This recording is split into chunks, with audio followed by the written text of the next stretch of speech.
Purihin po ang Panginoon sa mga awit natin na dinig. Papuri sa ating Diyos at talagang gagalak ako dahil talagang parang pinag-usapan yung special number at itong mensahe. Nagkakatugma siya yung glorifying God dun sa awit kanina natin, diba? Sa congregational singing. The way we do and the way we talk, ito'y para bigyan kapurihan ang Panginoon. At doon sa awit ni Sister Myra, buong buhay niya ay paglilingkod. No? Buong buhay, sapagkat may hal tayo ng Diyos. Ito yung pinakamabuting ginawa ng Diyos sa atin. At bakit tayo patuloy na binibiyayaan ang kabutihan ng Panginoon? Bakit kaya? Kasi mahal na mahal niya tayo. At siguro marapat lang na mahalin din natin siya ng lubos. Buong pag-ibig. No? Kaya yung buong buhay sana natin ay ibigay natin sa Panginoon. So sa umagang ito, una gusto ko kayong batiin ng magandang umaga. Good morning po sa ating lahat. At medyo nakakapanibago rin talaga yung bihira magsalita. No? Kasi nung lockdown, halos linggo-linggo ako nagsasalita. Isang taon halos yun. Pero ngayon, ilang buwan bago makapagsalita. Kanina nga, medyo nagpapalpitate ako. No, early morning. Ngayon, hindi na masyado. Nasanay yung magsalita. Kaya siguro, sana bigyan tayo ng pagpapala ng Panginoon na maunawaan natin ang kanyang salita. Sana bigyan ako ng karunungan na galing sa kanya, kasi hindi naman ako marunong talaga. Galing sa Diyos ang karunungan. At sana bigyan din tayo ng bukas na puso at isip para maunawaan natin ang kanyang mga salita. Hindi lamang ito nadinig natin, kundi ito maging matanim sa ating mga puso. Kasi pag natanim sa puso natin yan, magiging bahagi na ng karakter natin yan. Sabihin, hindi na pilit. Pagka ang aral ng Panginoon ng ating pinamumuhay, nung una pilit kasi inaagaw tayo ng laman natin. Pero pag yan ay natanim sa puso at yan ay bahagi na ng ating karakter, natural na yan. Natural na yung pagkilos natin. Wala nang pilit, no? Kaya sana matanim sa ating mga puso ang mga salita na ating pag-aaralan. Yung pong aking topic ay pinamagutan ko na having provided us with the utmost goodness, yung pinakamataas na kabutihan, then what God is expecting from us in response. So ano naman nasagot natin? Ano yung response natin doon sa kabutihan ng Diyos? Mapalad tayo kasi si Jesus, alam na niya. At itinuro sa atin kung ano yung dapat na response natin. Although yung mga natinig natin, yung mga nakaraang linggo, ay totoong dapat na response natin. So, kaya ginawa ko na lang ngayon, generalize ko na lang, parang summary of all the lessons that we have learned and discussed, no, sa magitan ng mga ginamit ng Panginoon, ng mga kanya ng mga tagapagsalita. So, ngayon, sa-summarize ko na lang siya. At ito yung summary na tinuro ng ating Panginoon. Doon sa Matthew 6:33, ang sabi niya diyan, dapat hanapin muna ninyo ang kanyang kaharian at ang kanyang katwiran, at ang lahat ng mga bagay dito ay pawang idadagdag sa inyo. So ito yung kanyang inutos. This is a command, no? Hanapin muna ninyo ang kanyang kaharian. Kasi doon sa mga diniscuss niya ng mga nakaraang, doon sa mga earlier verses, no, sa taas, doon sa chapter 15, sa verse 15, 16, 20, tungkol po sa mga kayamanan na hinahanap ng mga tao. Pero ang sabi ng Panginoon, hindi dapat yan ang inyong hinahanap. Hindi dapat yan ang goal niyo sa buhay. Ang goal niyo sa buhay, ito. Ano? In response to God's goodness, ang dapat mong gawin ay hanapin muna ang kanyang kaharian at ang kanyang katwiran. And then, itong mga bagay na to na hinahanap ng mga tao ay pawang idaragdag sa inyo. In essence, our goal should be give glory to God. Bigyang kapurihan ng Diyos sa lahat ng ating ginagawa. And this should be our highest goal in life. Yeah. Sa susunod na ano natin, no? May mga nagtuturo, mga matatalino mga tao, no? Na kanilang tinuturo paano magiging makabuluhan ang buhay ng isang tao. So una, yung turo ni Epicurus, siguro kilala niyo ito, no? Epicurean theory, Epicurean teachings. Ang turo niya, yung hedonism, eat, drink, and be merry, for tomorrow you shall die. Total, mamamatay ka lang, may kilang ang buhay, magpakasaya ka na. Eat, drink, and be merry. Kain ng kain, lalo na yung mga taba-taba, yung mga pampasakit ng tuhod. Inom ng alak, lahat ng alak, lasahan natin. No? Be merry, magpakasaya. No? Kaya yung iba, ginagawa, kakain, pagka nabusog, kikilitiin yung lalamunan, tapos susuka, tapos kain ulit. Yun ang buhay para sa kanila. Yun yung hedonism, magpakasaya sa buhay. Total, may kilang ang buhay. At marami naniniwala diyan sa katuruan na yan. Meron din tinuturo na altruistic hedonism. Hedonism din ito, no? Yung eat, drink, and be merry. Pero ito ay altruistic. Ibig sabihin, mga naniniwala sila, tinuturo nila, na kung magiging masaya ka, hindi naman masaya yung iyong pamilya, at hindi rin masaya yung mga kaibigan, at hindi rin masaya yung community, malungkot ka rin. So kung magiging masaya ka, siguruhin mo masaya rin yung paligid mo. Yung pamilya, yung mga kapitbahay, yung mga kaibigan. Kaya altruistic eh. Ibig sabihin altruist persons, ito yung mga iniintindi yung iba. Hindi lang yung sarili. So intindihin din daw yung iba. Ito yung nasa pwede nyo tignan sa Google. Ito yung turo ni Jeremy Bentham and John Stuart Mill. At ito po galing na sa internet ito na nakita ko yung mga teachings ng mga sikat na tao. So, ito yung talaga tinuro, no? Meron ding eudaimonism. Turo naman ni Aristotle. Kaya si Aristotle, yung estudyante ni Socrates. Ha? So, si Socrates ang nagturo dito, kaya matalino ito. Eudaimonism. Sabihin, magiging masaya isang tao kung naiintindihan niya ang nangyayari at nabibigyan niya ng kahulugan ang lahat ng mga bagay. True philosophy. Kaya yung mga philosophy nito actually. No? Kaya dapat daw maging marunong, matalino, para ma-interpret mo ang nangyayari sa kapaligiran. At na-interpret mo, nabibigyan mo ng kahulugan lahat ng mga bagay. So kung hindi ka matalino, hindi ka masaya. Yun ang paniwala nila. Totoo ba yun? Ba't ako masaya? Hindi man ako matalino. No? Diba? Isa pang turo, kay Immanuel Kant. Ito later lang ito, no? Yung deontology. Hindi ito dentology, hindi ito tungkol sa ngipin. No? Ito ay deontology. Meaning, para ka maging masaya, dapat mabuhay ka doon sa moral standard ng sanlibutan. Kung ano yung moral standard ng sanlibutan, dapat sumusunod ka. Hindi ka nauhuli. No? Tama rin naman, morality. Ang tinuturo niya, morality. Kaya lang, standard sa libutan. Hindi sa church, hindi turo ng Panginoon. So, itong mga turo na to, hindi ito ang dapat na maging goal ng ating buhay. No? Sabi rin sa susunod, no? But as Christians, ano naman ang dapat maging goal natin? Hindi yung turo ng mga matatalinong tao. Kasi hindi yan nagbibigay ng tunay na kahulugan ng buhay natin. But as Christians, our highest goal should be to give glory to God. Wala tayong ibang goal. Wala tayong ibang inaabot. Kundi to give glory to God. And to give glory to God, tinuro ni Kristo kung paano. Itinuro ng ating Panginoon kung paano mabibigyan ng kapurihan ng Diyos at nang sa gayon, magkaroon ng true meaningful ang ating buhay. It's not the number of years para maging makahulugan ng buhay. No? Kundi the years in your life. Yung makabuluhang mga sandali ng buhay ang nagbibigay ng tunay na kahulugan ng buhay. So paano? Sabi ni Kristo, seek His kingdom and seek His righteousness. At kung maabot natin yan, magkakaroon tayo ng kabuluhan ng buhay, at pag nagkaroon ng kabuluhan ng buhay natin, masaya tayo. That's the true happiness and true peace.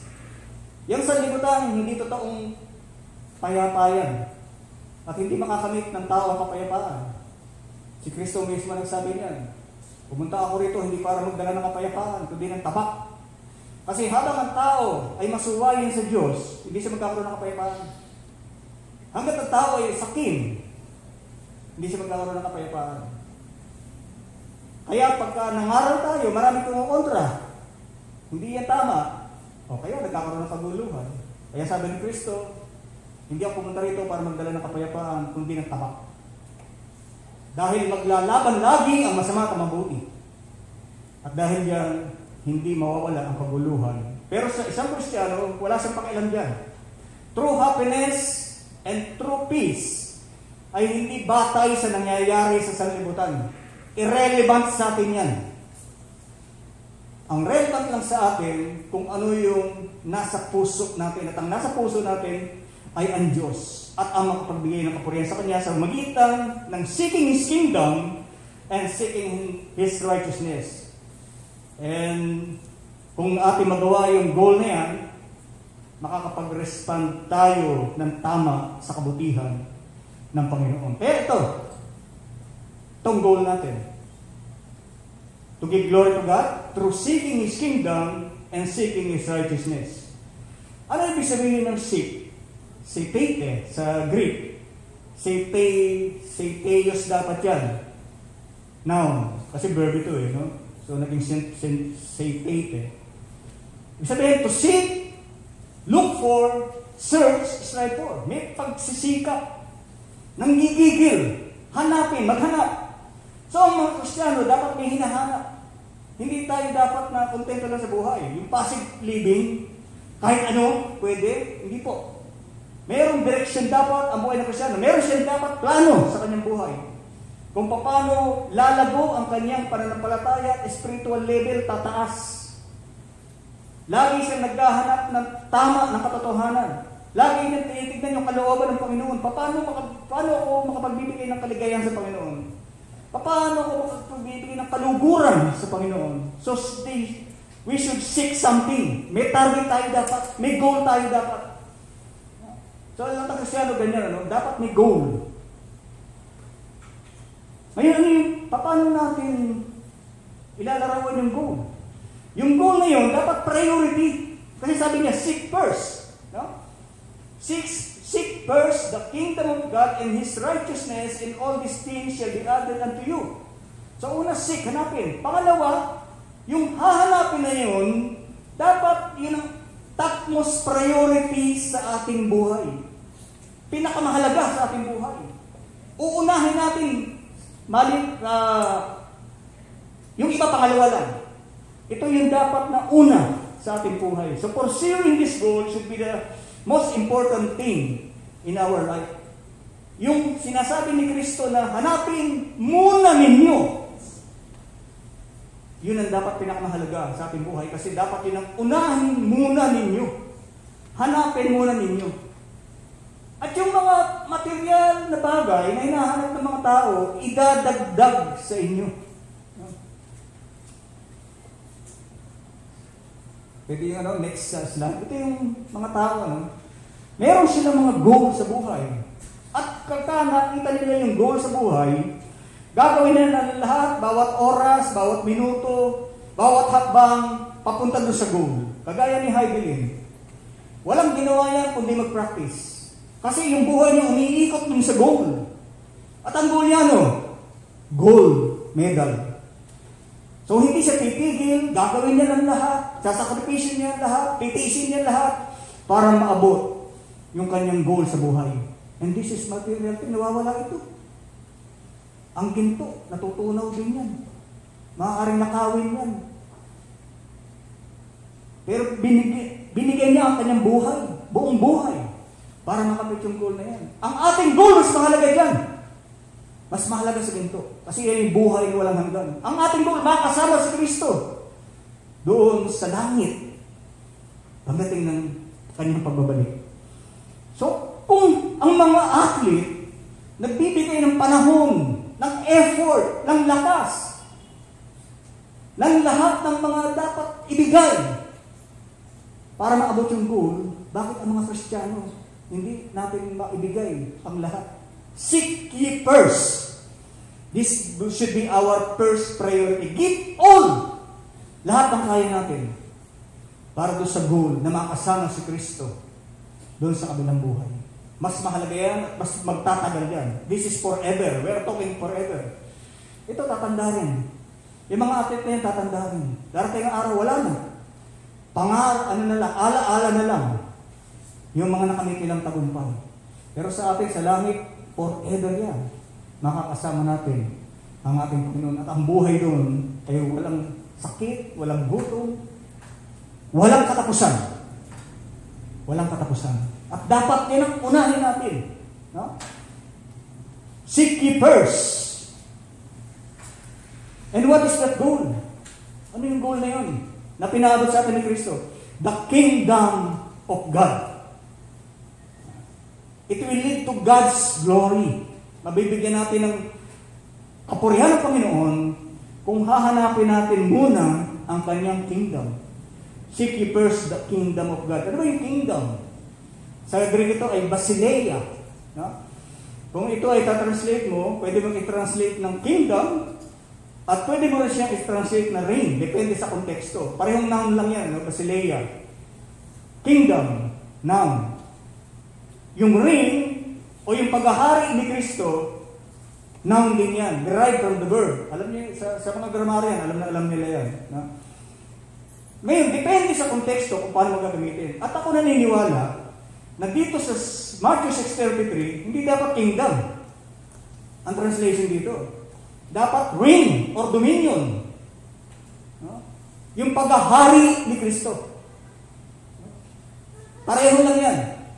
Kaya lang depende sa konteksto. At doon sa konteksto, dapat ang ginamit na salita dyan, hanapin muna ninyo ang paghahari ng Diyos. The dominion of God, the lordship of God, the kingship of God, the reign of God. Yung paghahari ng Diyos. It's God's kingship, His lordship, His dominion, His power, His honor, and His glory. Ito yung nato sa Lord's Prayer. Inuro ni Kristo, no? Lahat yan ay sa Diyos. Sabi doon sa Matthew 6:13, at huwag mo kaming ihatid sa tukso, kundi iligtas mo kami sa masama, sapagat sa iyo ang kaharian. Actually, ang dapat translation dito ay paghahari. Sa iyo paghahari, ang kapangyarihan, ang kalwalhati, ang glory, magpakailanman siya nawa. Kaya doon sa unahan, sinabi niya, dumating nawa ang iyong kaharian, di ba? Yan ang lagi natin binabanggit. Pero dapat ang translation yan. Dumating nawa ang iyong paghahari. Kung paano sa langit, naghahari ka, nasusunod ka, sinasamba ka, dapat sa lupa rin. Naghahari ka rin dito. Kaya lang, matitigas sa ulo ng mga tao. Hindi ka mukha ng mga anghel na mga banal na anghel sa langit. Sumasamba talaga. Nagpapatira pa sa Diyos. Naghahari ko ng Diyos eh. Pero pagdating sa lupa, ang naghahari ay tao. Ang ina-idolize natin, mga tao. Ang inahangaan natin, yung mga tao. Hindi ang Diyos. Sana matupad yung panalangin ni Christ, ano? Dumating naman yung paghahari sa lupa, kung paano sa langit, ganon din sana sa lupa. Kung paano ka sinasamba at sinusunod sa langit, dapat sinusunod at sinasamba ka rin sa lupa. Nasa atin na yan. We as Christians, kaya ba natin matupad yung panalangin ni Kristo? Yung Lord's Prayer? Na kung paano naghahari ang Diyos sa langit, naghahari din siya dito at least, sa kanyang iglesia. At least sa ating mga puso, naghahari siya. At hindi tayo ang naghahari dito sa sarili natin. No. God's reign in our life should be in our every breath, bawat hininga, every thought, bawat isip, at every day. Bawat kilos at gawa, maliliit man yan o malalaking gawa. Sabi sa 1 Corinthians 10:31, kung kayo'y nagsisikain man, o nagsisiinuman, o anuman ang inyong ginagawa, gawin ninyo ang lahat saan? Lahat ng gagawin natin, maging sa paghinga, maging sa pag-iisip, maging sa paggawa, gawin natin lahat sa ikaluluwalhati ng Diyos. Bawat hakbang, bawat plano, maliliit man o malalaki, bawat oras, bawat segundo ng ating buhay, Hindi ito exaggeration. Kung talaga naghahari siya, dapat ganito eh. Di ba? Sa lahat ng bagay, ang gagawin natin, ikaluluwalhati ng Diyos. Kaya pag tayo may gagawin, in everything we do, tanongin natin sarili, am I doing this to make myself happy? Or to make God happy? When we can make God happy, ibabalik niya sa atin yan ng libo-libong beses na kaligayahan. Magkakaroon tayo ng tunay na kapayapaan. 1,000 times peaceful ang ating buhay. Kaya magulo ating buhay, kasi hindi natin nabibigyan siguro ng kaligayahan ang Diyos. Siguro hindi natin ibibigay ang tamang kaluwalhatian, pagpupuri, pagluwalhati sa Kanya. Kaya kung minsan yung buhay natin, magulo. Kasi hindi niya maibalik. Hindi niya maidagdag yung pangangailangan natin. Kasi hindi natin hinanap ang Kanyang paghahari sa ating buhay. No? So ang tanong natin, am I doing this for the glory of God? Yung gagawin natin mamaya pagkatapos itong pagsamba. O yung ginagawa natin ngayon, ito ba'y makapagbibigay kapurihan sa Diyos? Kung tayo ba ay magkukwentuhan habang sumasamba, makapagbibigay kapurihan sa Diyos yan? Kung tayo ba ay kumakain habang sumasamba, makapagbibigay ba ng kapurihan sa Diyos yan? Kung tayo nagsiselfone habang sumasamba, makapagbibigay ba ng kapurihan sa Diyos yan? Tanungin natin sarili. Am I doing this for the glory of God? Lalong-lalo na sa pananambahan sa Espiritu at katotohanan.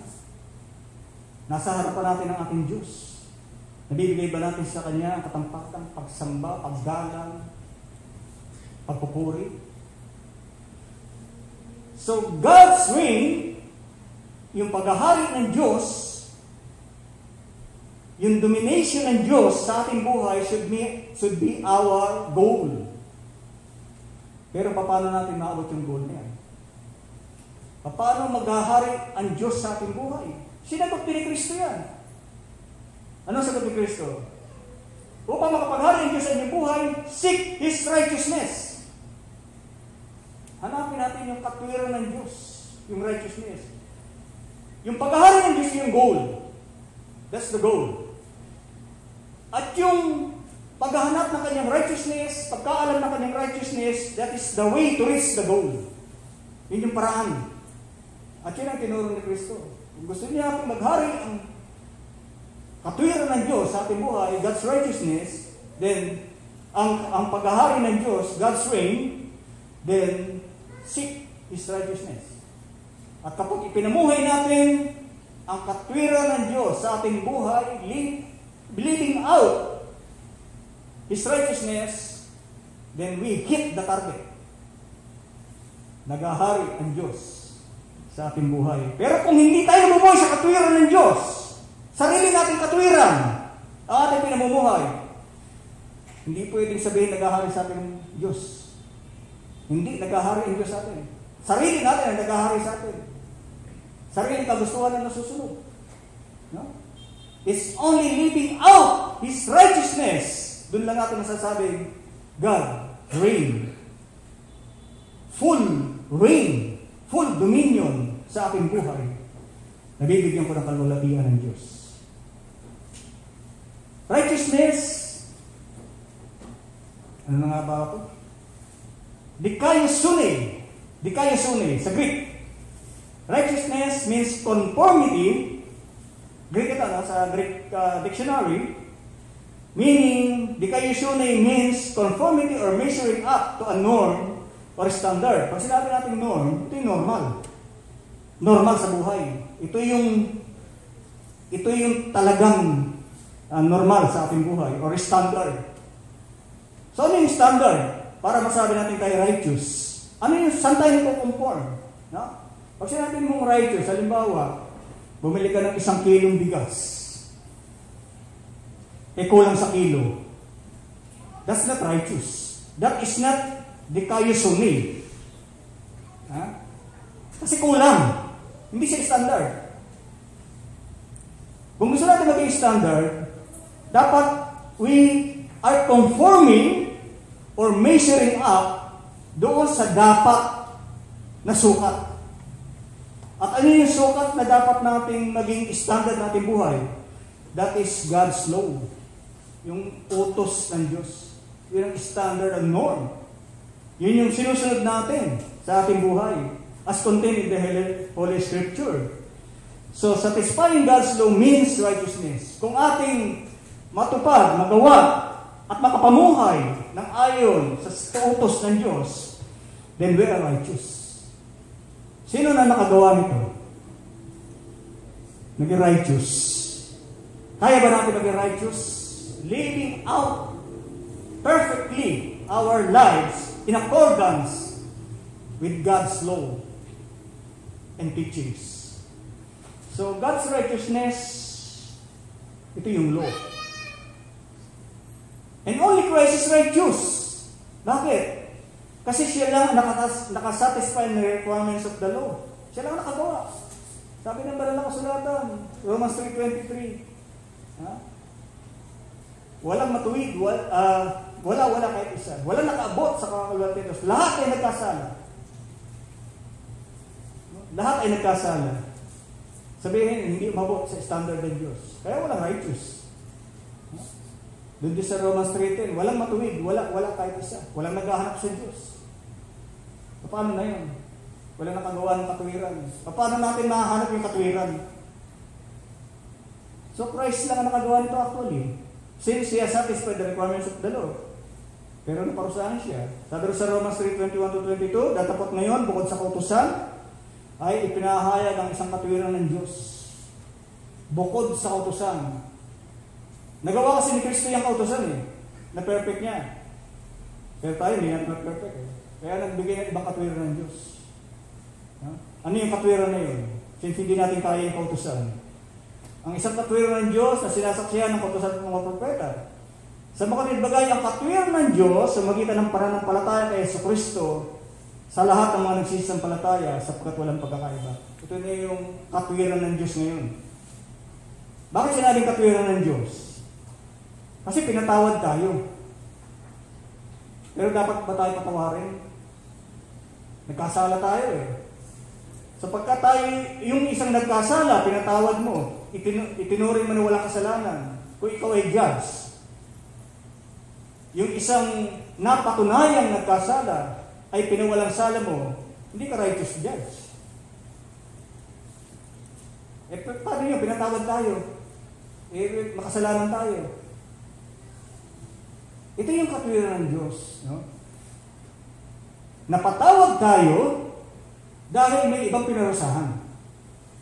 Dahil sa may pinarusahan, hindi na tayo parurusahan. That's the righteousness of God. God is a just God. Makatuwiran Diyos. Ano sabi sa 2 Corinthians 5:21? Yaong hindi nakakakilala ng kasalanan ay kanyang inaring may sala dahil sa atin upang tayo sa kanya'y maging katuwiran ng Diyos. Yung hindi nakakakilala ng kasalanan, inaring may sala. Yung kasalanan natin na dapat parusahan, ipinatong kay Kristo. Kaya siya ang pinarusahan. At yung katuwiran ni Kristo dahil natupad niya ang kautusan, ipinatong sa atin. Kaya tayo hindi na pinarusahan. Kasi tinuring tayo ng Diyos na walang kasalanan, sapagkat yung kasalanan, pinarusahan na yung hindi nagkasala. Yung parusahan dapat sa atin, pinarusahan na kay Kristo. Kaya ang gagawin natin ngayon, sumampalataya kay Kristo. Ngayon, babalik tayo sa Matthew 6:33. Hindi ito yung righteousness na pinagagawa sa atin ng Panginoon, ng Diyos. Hindi ito yung righteousness na sinasabi ni Kristo. Hanapin muna ninyo ang kanyang paghahari at ang kanyang katuwiran. Kasi hindi natin kaya yan. Ano yung babagay ni Kristo? Nakatuwiran. Jesus is talking about righteousness that we ourselves should do. And that righteousness is to live a personal life conforming to all God's law, commandments, and teachings. That is a life according to God's standard. That is living out our life in conformity with God's standard. Sasabihin natin, hindi ko lang kaya interpretin ito nga dahil nga kay Kristo, Dahil sa dugo ni Kristo, hindi na natin kailangan ma-perfect talaga. Ang kailangan na magsikap tayo na sumunod. Darating ang panahon, sa kapapractice natin, practice makes perfect. So practicing living out the righteousness of God in accordance to His standard and norm, darating ang araw will make us perfect. Pero kung hindi tayo nagpa-practice, hindi natin ginagawa yung katwiran ng Diyos, hindi natin maabot talaga. We have to strive po. Kaya sabi ni Kristo, seek! Hanapin! Strive! Pagsikapan! No? Yung righteousness na yan. At ang maganda sa atin, kahit tayo hindi nakasala tayo, sabi sa 1 John 3:1, meron tayong abogado na magsasabi sa Diyos, kung tayo man ay magkasala, mamamagitan sa atin sa Diyos. Sabihin niya, anak ko yan. Tinanggap ako niyan. Ang gagawin lang natin, aminin natin nagkakamali tayo at ipahayag natin ang ating kasalanan. At tapat at banal siya na tayo patatawarin. Nasabi sa, wala rin ito sa Romans 5:20. Pwede yung Romans 5:20. Wala sa outline ko kasi. Marami akong hindi na ilagay dito. Ito yung advantage ng isang Kristiyano. Kahit na tayo kuminsan ay nagkakamali, sapat yung biyaya ni Kristo. Yan, sabi rito. At bukod sa rito ay pumasok ang kautusan upang ang pagsuway ay makapanagkanan. Kristiyano to, ha? Pero hindi pa rin makasunod. Pero dahil sa tayo sumampalataya kay Kristo, napasakop kay Kristo, kung saan nananagana ang kasalanan, ay nananaganang lubha ang biyaya. That's the advantage of being a Christian. Tumanggap kay Kristo. Kung magkasala man tayo, magkautang man tayo, mas lalong sagana yung biyaya na magpapatawad sa ating kasalanan. Kung nakay Kristo tayo. Kaya kung tayo may utang na 10 piso, may available. Mayroon tayong ATM card through prayer. Magkano mawi-withdraw natin kung utang natin 10 piso? Ang mawi-withdraw natin, 10,000 pesos. May sukli pa. Kasi sagana. Mas sagana yung biyaya. And this is why we are in Christ. Pag nawala tayo kay Kristo, wala na rin yung biyaya. Pag nawala tayo sa biyaya, wala na rin yung nananagana na yan. Ha? Nananagana, no? Hindi totoo na once saved, always saved. Hindi po totoo yan. But we are assured of salvation habang tayo nasa pananampalataya. Kasi ang nagko-connect sa atin sa biyaya, yung pananampalataya. We are saved by grace through faith. Kaya habang tayo may pananampalataya, habang nananagan yung pananampalataya, hindi tayo mawawala sa biyaya. Kaya wag nating pabayaan na manlamig yung ating pananampalataya. Baka mahulog tayo sa biyaya. Until such time na tayo na kay Kristo, we are assured of salvation, but assurance of salvation is not equal or equivalent to once saved, always saved. Maaari tayo mawala sa biyaya. So, pilitin natin na laging nasa Panginoon ang bibigay kapuriya sa Kanya by living out God's standard. Yung buhay natin in accordance to God's law and God's standard and God's commandments. Ito ang goal natin. Matthew 5:48. Ang sabi diyan, kayo nga'y mga pakasakdal na gaya ng inyong Ama sa kalangitan na sakdal.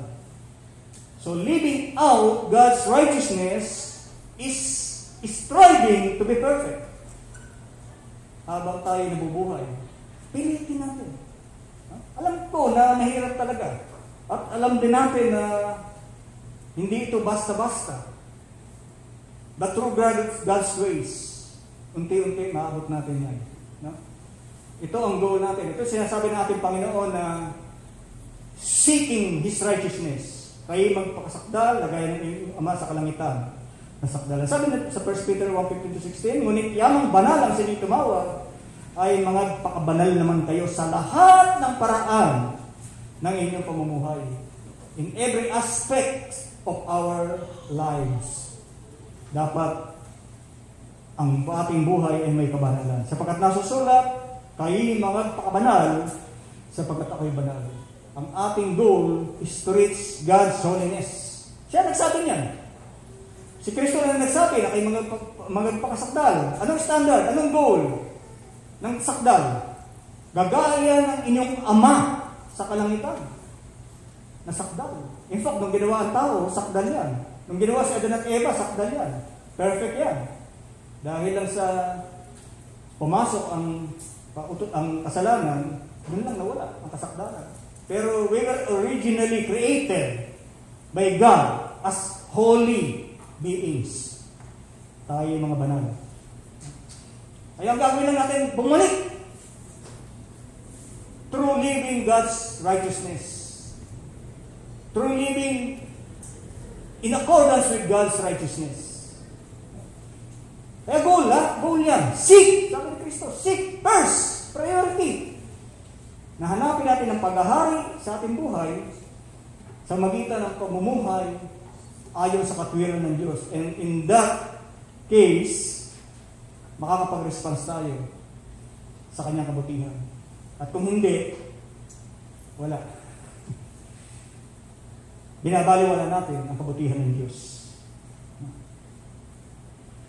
So, our holy lives gives glory to God in the eyes of all men. Alam niyo ba, pagka tayo nabubuhay na may kabanalan, nagbibigay kapurihan tayo sa Diyos. Sabi ni Kristo, no, sa Matthew 5:16, lumiwanag na gayon ang inyong ilaw sa harap ng mga tao upang makakita nila ang inyong mabubuting gawa.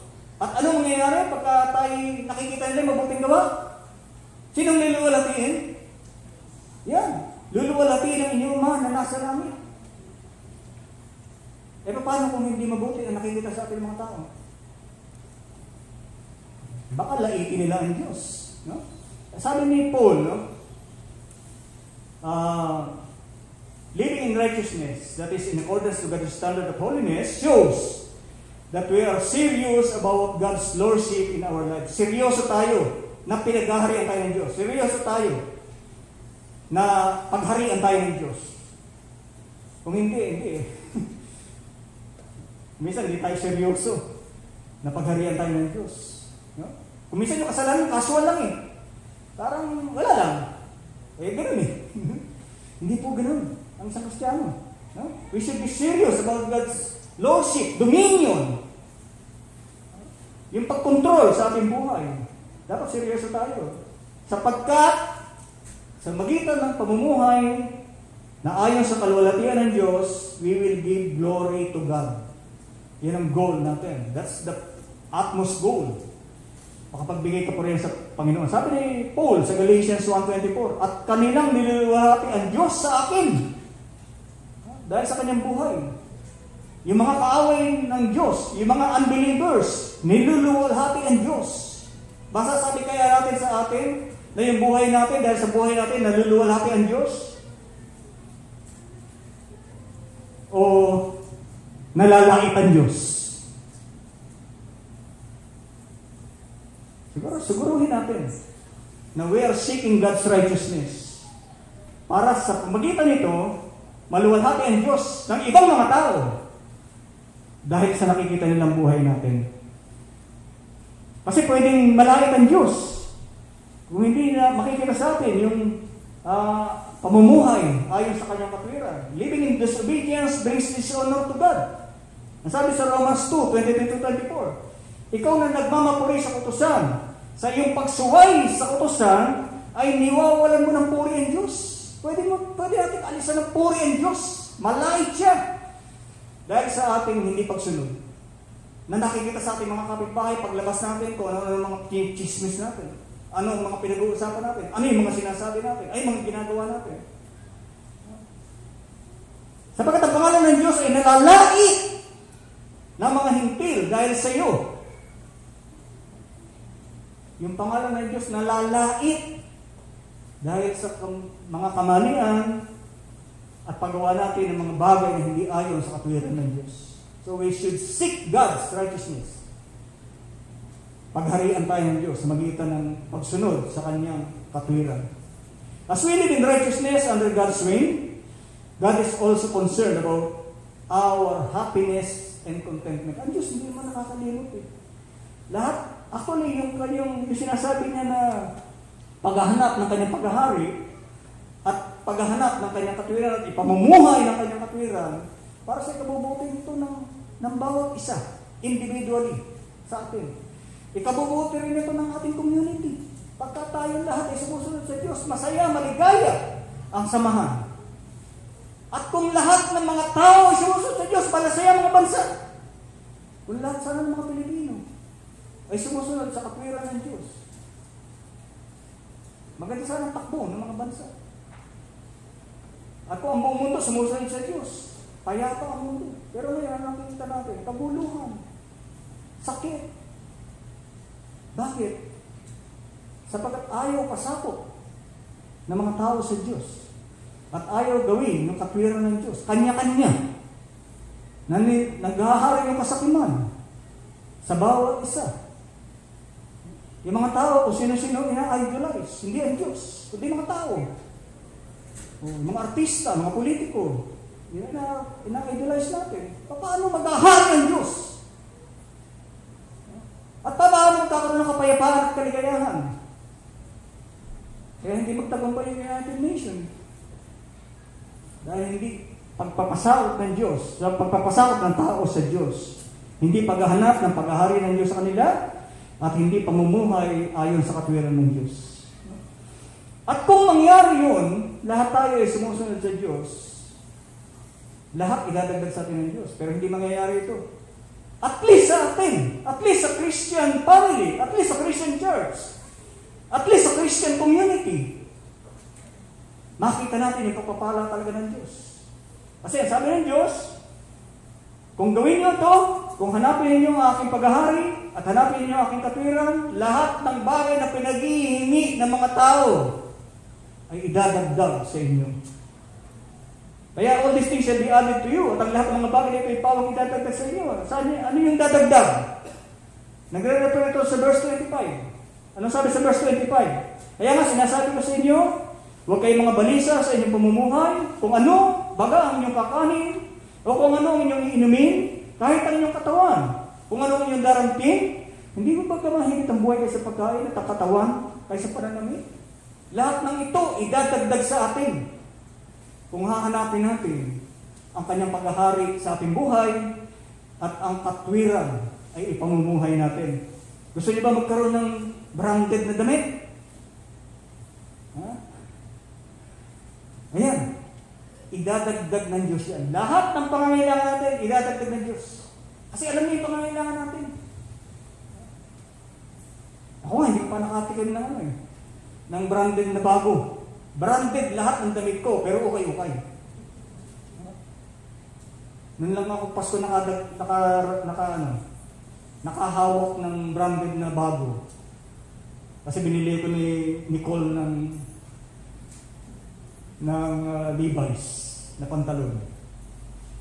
Ilang taon ako nagtrabaho, hindi ako nakatikim ng bago. Kasi, okay naman. Ba't ako bibili bago? Nakakatikim ako ng Bali shoes. Galing sa Baguio. No? Kuminsan, ano ba yung binili kong branded na mamahaling sapatos? Dito galing sa Tayuman. Nakachempo ko dyan. Itong suit ko, yan. Galing Laguna yan. Kaya lang, biyak yung ilalim. Galing Laguna yan. Kasama ko si Tita Pechi. Doon sa ukay-ukay doon. Mahal ang bili ko rito. 250 pesos to. Pero 6 years na yan. 6 na taon na yan. Gusto niyo bago? Hanapin muna ninyo ang kanyang paghahari. Hanapin ninyo ang kanyang katwiran. Lahat ng yan, idadagdag sa atin. Kaya ako hindi naghahanap ng bago, kasi kontento ako kung ano meron. Masaya ako at payapa ako kung ano meron. Yung cellphone ko, bigay ni Nicole. Hanggang ngayon, kailangan i-charge mo every 5 hours. Kasi wala na available na battery. Lumano eh. No? Pero kontento ako. Yan ang tunay na kapayapaan. Hindi ka umaasa sa bibigay na sa libutan. No? Contentment. Yan ang tunay na kapayapaan at kaligayahan.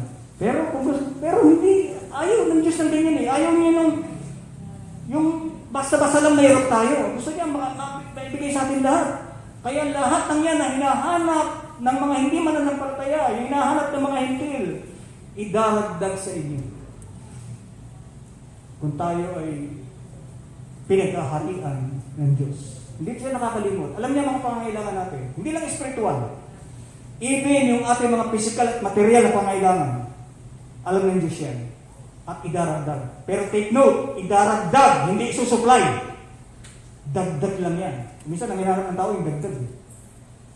Mas mahalaga pa yung dagdag. Kumbaga sa trabaho, meron tayo tinatawag na fringe benefits. May sweldo ka, yun ang sweldo mo talaga, malaki yan. Pero meron mga fringe benefits, diba? Yung mga dagdag na tulong. Yung mga material na bagay, fringe benefits lang yan. Dagdag lang yan. Huwag tayo mag-focus dyan. Pero bibigay pa rin ang Panginoon yan. Kasi naiintindihan niya ang pangangailangan natin. No? This is the side benefit of seeking God's total reign over our life. God will add all these things, but not supplied. Hindi regular yan. Ha? Alam ng Diyos kung kailan tayo may pangangailangan yan. In conclusion, para tayo ay makapag-response ng tama sa kabutihan ng Diyos, we have to live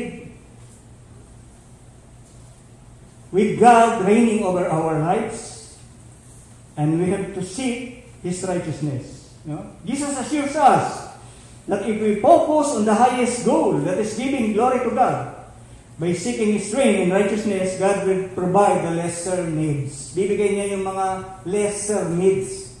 Sabi sa Matthew 6:31-32, huwag kayong mga balisa na mga nagsabi, ano ang aming kakanin, o ano ang aming inumin, o ano ang aming daramtin. Sapagkat ang lahat ng mga bagay na ito ay siyang pinaghahanap ng mga hintil. Yamang talastas ng inyong Ama sa kalangitan na kinakailangan ninyo ang lahat ng mga bagay nito. God will add all these things. But first, our foremost goal is to give glory to God by seeking His reign over our lives, His total dominion over our lives, and His righteousness. And all these things shall be added unto you. So magandang umaga po sa ating